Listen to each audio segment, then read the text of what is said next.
Presidente, una pregunta más. Ayer el INEGI sacó una encuesta telefónica en torno al uso del cubrebocas. La mayoría de las personas que usan cubreboca o mascarilla están aquí en la capital del país y no así en algunos estados donde pues permanecen estos repuntes o estos contagios de COVID-19. ¿Usted haría un llamado a la ciudadanía a que ya utilice el cubrebocas o, como lo ha mencionado en conferencias pasadas, pues es un ejercicio de libertad? Yo tengo mi consejero para este tema y para todo lo que tiene que ver con la pandemia. Y aquí está, es Hugo. A ver. Es que yo ándele, ya salió el consejero. No soy todólogo. Con mucho gusto. Mucho se ha inquietado algunos segmentos de la población sobre este tema del cubrebocas. La imagen que está en pantalla es la más reciente declaración del director general de la Organización Mundial de la Salud, el doctor Tedros Ghebreyesus. Y esto que está en el texto es la postura que ha tenido el Gobierno de México y es la que le hemos recomendado al presidente a lo largo de la pandemia. Periódicamente revisamos la información científica en torno al tema de cubrebocas y en un resumen podemos decir lo siguiente, que lo hemos dicho muchas veces, pero con mucho gusto lo volvemos a comentar.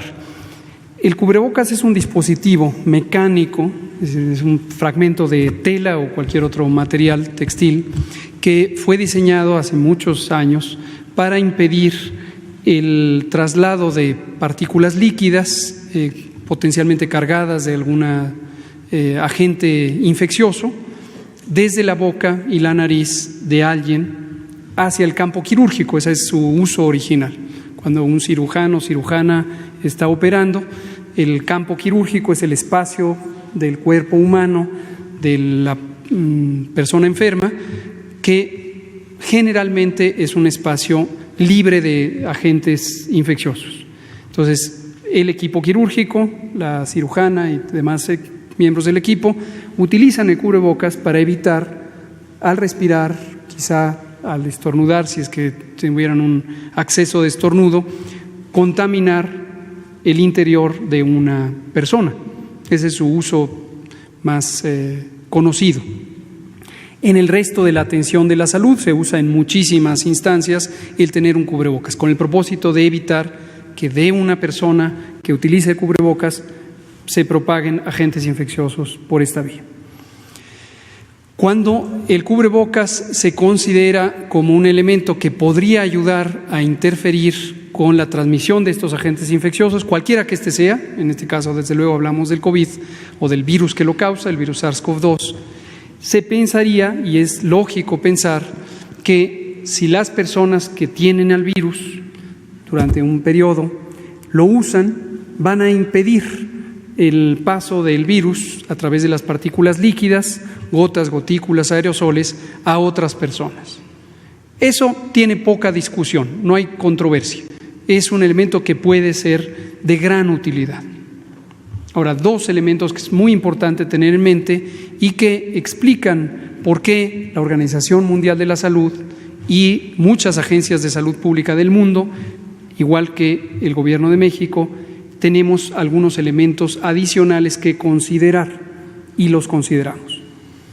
Número uno, el cubrebocas no es una barrera suficientemente eficaz y tampoco efectiva, ahorita voy a hablar de la diferencia de estos dos elementos, para impedir que una persona que no se quiere contagiar sea contagiada, excepto que sea el cubrebocas apropiado.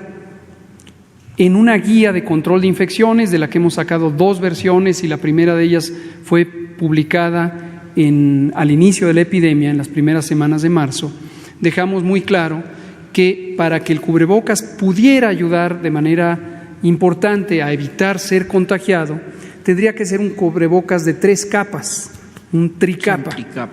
Tricapa.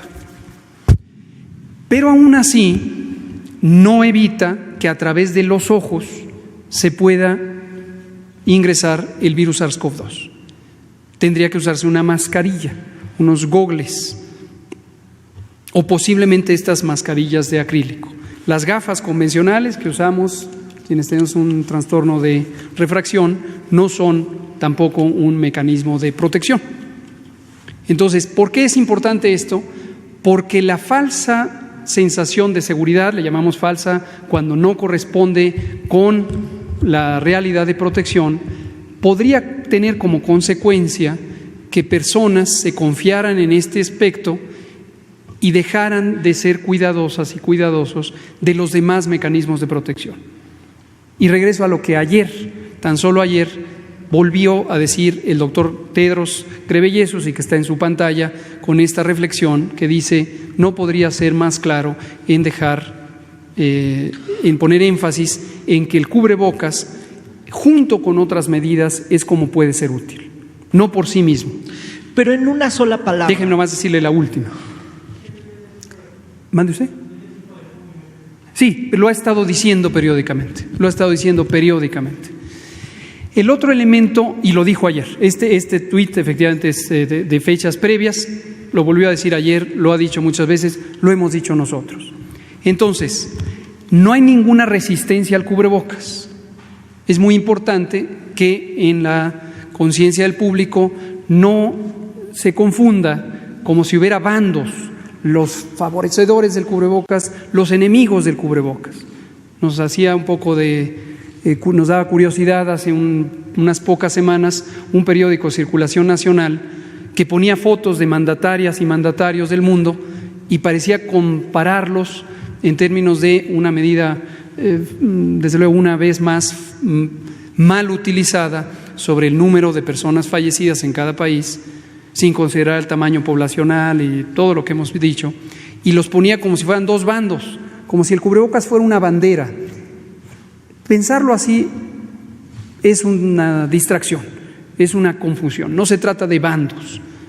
Entonces, el otro elemento muy importante, y que es la diferencia entre los estudios experimentales que podrían demostrar que el cubrebocas efectivamente interfiere con la salida del virus, pero ya dijimos de menor utilidad es como protección, a menos que sea un cubrebocas tricapa o superior en su filtrado. El otro elemento es cómo se usa.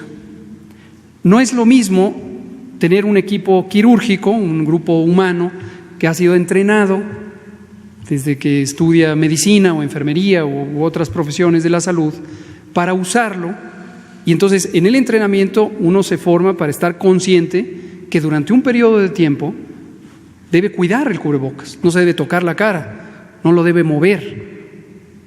Y una cirugía, por larga que sea, en promedio duran 2 horas.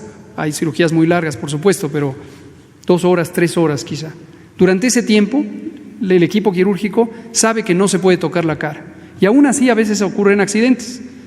Y entonces el cirujano está operando y de repente se tocó la cara, y parte del equipo quirúrgico vigila si ocurre un accidente como ese y le dice: doctora, se tocó la cara, doctor, tiene que cambiarse de guantes.